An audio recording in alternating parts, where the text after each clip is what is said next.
Welcome back to Apex Sci-Fi. Today we look at the ultimate scorched earth policy of the human body. We explore a war where a biological weakness became a tactical nightmare, and why you should never pick a fight with a species that fights its own infections by turning itself into a heater. In the cold, calculating eyes of the galaxy, the human immune system is considered a chaotic, primitive mess. Most advanced species evolved in stable environments where disease was either eradicated or managed by precise, non-invasive technology. Their bodies are delicate instruments that operate within a very narrow thermal range. To a species like the cryoxen, who evolved on the methane moons of the outer rim, heat is the enemy of life.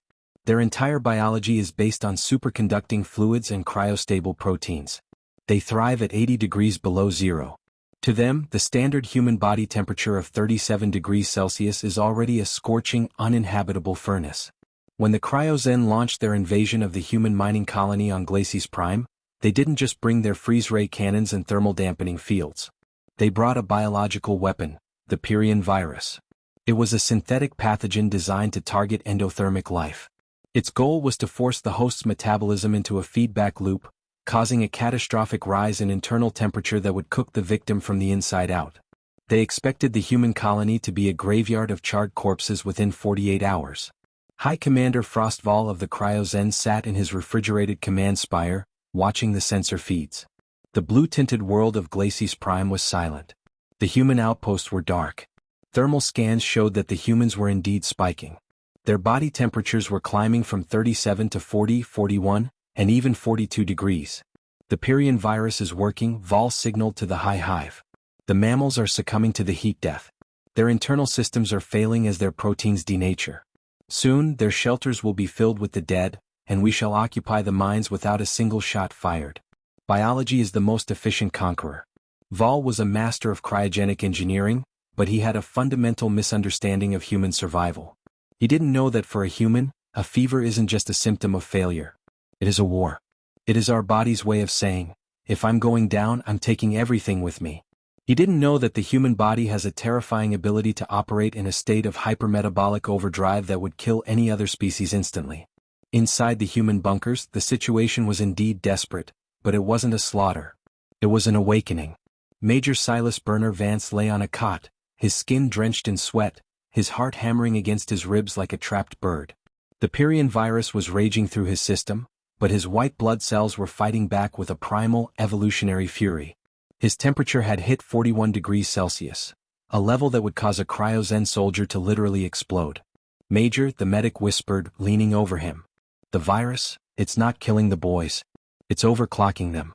The stimulants we gave them to fight the cold are interacting with the fever. Their metabolic rates are 5 times the human norm. They're not dying. They're radiating.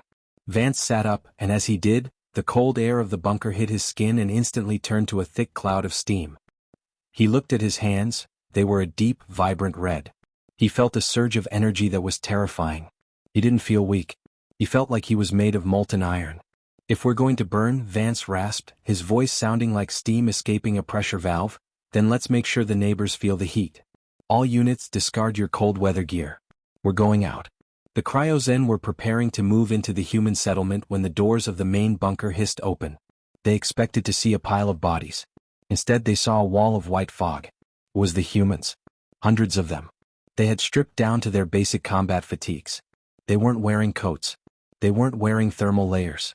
They were charging through the sub-zero wind of Glacis Prime, and the snow was melting 3 feet in front of them before they even touched it.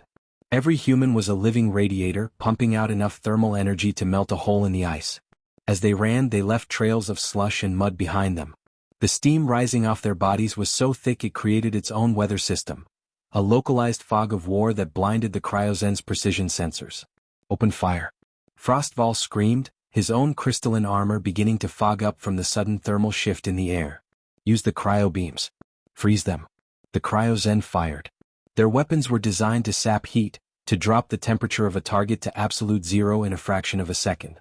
Normally, a human would be turned into a statue of ice instantly. But these humans weren't normal. Their internal fires were burning so hot and so fast that the cryo beams couldn't keep up. The energy hit the human soldiers and simply dissipated into clouds of steam. It was like trying to freeze a blast furnace with a spray bottle. Major Vance led the charge into the cryoxen front lines. He didn't even need his rifle. As he slammed into a group of alien soldiers, the raw heat radiating from his armor caused their cryostable suits to fail. The crystalline plates, designed for extreme cold, couldn't handle the sudden, violent expansion caused by the humans' proximity. Thermal shock. An alien officer wailed as his armor shattered like glass. Their presence is a weapon. They are melting our systems. The battle was a nightmare of thermodynamics. The humans moved like blurs of heat through the blue dark.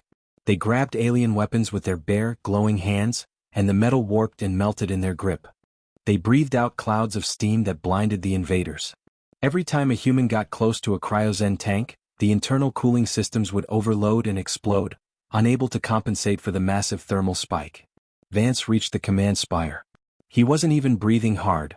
The hyperoxygenated blood from his fever was fueling his muscles with impossible efficiency. He smashed through the glass-like doors, and the refrigerated air of the command center instantly turned into a scalding sauna. Frostval stood behind his command console, his translucent body turning a sickly, opaque white as his internal fluids began to boil. He looked at the human major, a creature that should have been dead hours ago, and saw the true terror of Terra. "You are a plague," Vol wheezed, his cooling vents hissing in a futile attempt to save him. "You do not survive the fire. You become the fire." Vance walked up to the console and placed his hand on it.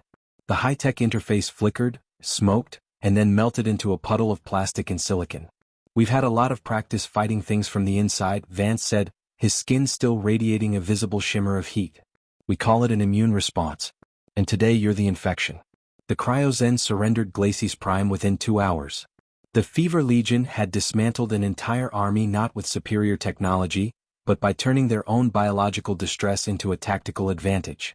They had used a lethal virus as a fuel source. When the humans finally recovered from the Pyion virus, they were exhausted and thin, their bodies having burned through weeks of fat and muscle in a single afternoon. But they were alive. The Galactic Council's new biological report on humanity was updated with a warning that would be studied by every military academy for 1,000 years. Advisory: do not assume a human is incapacitated by illness. Their immune system is a high-energy combatant that utilizes heat as a primary defensive mechanism. In a state of high fever, a human becomes a thermal anomaly capable of disrupting cryogenic technology and inducing thermal shock in sensitive species. They are the only life forms in the galaxy that can use their own dying cells as a furnace to win a war. If a human looks sick, stay away. They're just getting warm. Humanity had proven the ultimate biological HFY truth.